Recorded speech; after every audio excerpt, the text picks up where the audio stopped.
Bismillah, elhamdülillah, salatu ve selamu ala Resulillah. Esselamu aleyküm, rahmetullahi ve berekatuhu. Bağlı kardeşlerim, Müslümanlar, müminliğe geçirelim. Allah'ımıza maqtav, Allah'ını aşkı ayı, oraza ayı bizge kıskaca ulaşan da Allah subhanahu ve teala bizge ol aşkılıklı ol nasipini versin. Bu oraza ayıga imanımızla, sağlığımızla, esirliğimizle, rahatlığımızla kirip, kulluğun da Allah subhanahu ve teala bizden kalay suyu ise alay yutturib Allah'ın razılığına jeterge. Hem de bir gün aytır sözüm ol analarımızgadır. Ol egeçlerimizge de üyde çurularımızgadır. Allah subhanahu ve teala alanı kıyınların kat etip, suvaplıkların köp etip, bazmanda kuvandasın.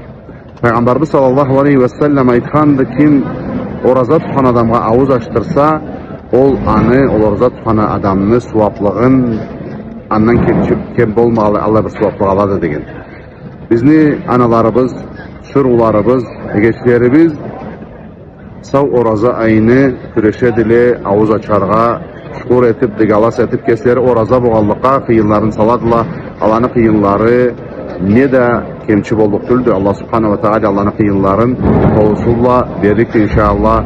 Arasıllah ola geçlerimiz, analarımız sav ayını içine hallay bir gününü ala öttüre dile şukur etken halda hallay bir adamga kuru ahullarını içinde hallay bir adamga avuz açtıradıla Allah. Hallay bir suvaplığını aladıla. Kuru anıbla kalmay ala ertengilikte erte turup ol üy ahullarına, üy başçılarına sarı aş etip hazret edile. Sarı aş etmeklik ol da bir da ulluktu. Adamını kulluğa hazırlamaklık suaplığı bir da ulludur.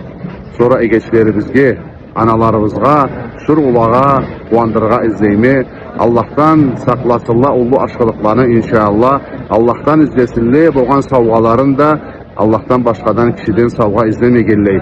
O saatte inşallah Allah subhanahu ve teala alanı bazmanların avret edikti inşallah.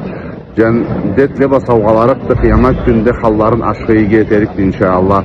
Allah subhanahu ve teala barımızda Allah'ın alında bir carıklı etsin. Esselamu aleyküm ve rahmetullahi ve berekatuhu.